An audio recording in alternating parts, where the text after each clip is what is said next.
Finance गुरुजी में आपका स्वागत है। चलिए आज 29 सितंबर 2025 का मार्केट अपडेट देखते हैं।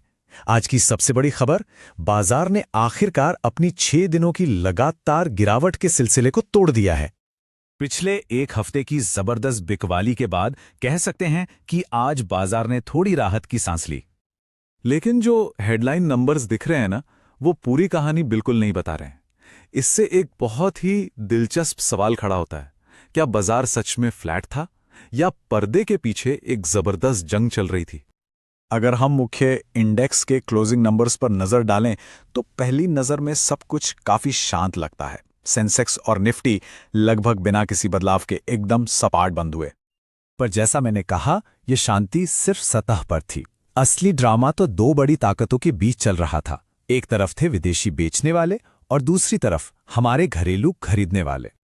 एक कोने में थे फॉरेन इंस्टीट्यूशनल इन्वेस्टर्स यानी FIIs, जिन्होंने अपनी बिकवाली का सिलसिला जारी रखा और मार्केट से करीब करीब 2,831 करोड़ रुपए निकाल लिए।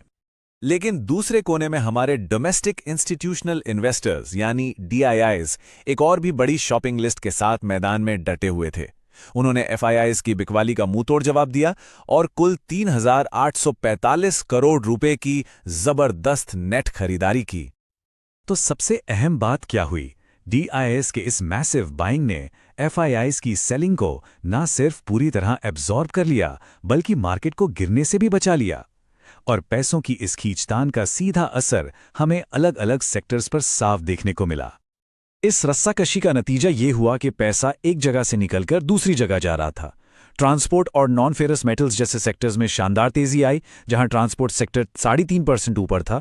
वहीं निफ्टी मीडिया जैसे सेक्टर्स पर दबाव बना रहा और वो लगभग 1% नीचे बंद हुआ।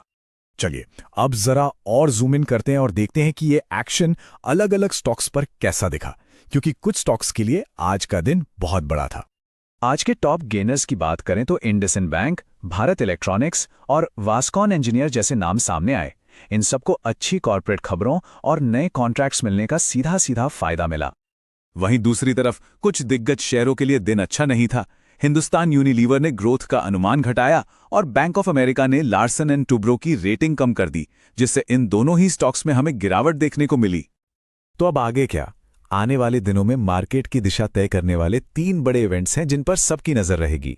RBI की monetary policy meeting, Bharat America trade deal से जुड़ी कोई भी खबर और जो भी नए मैक्रोइकोनॉमिक आंकड़े आएंगे।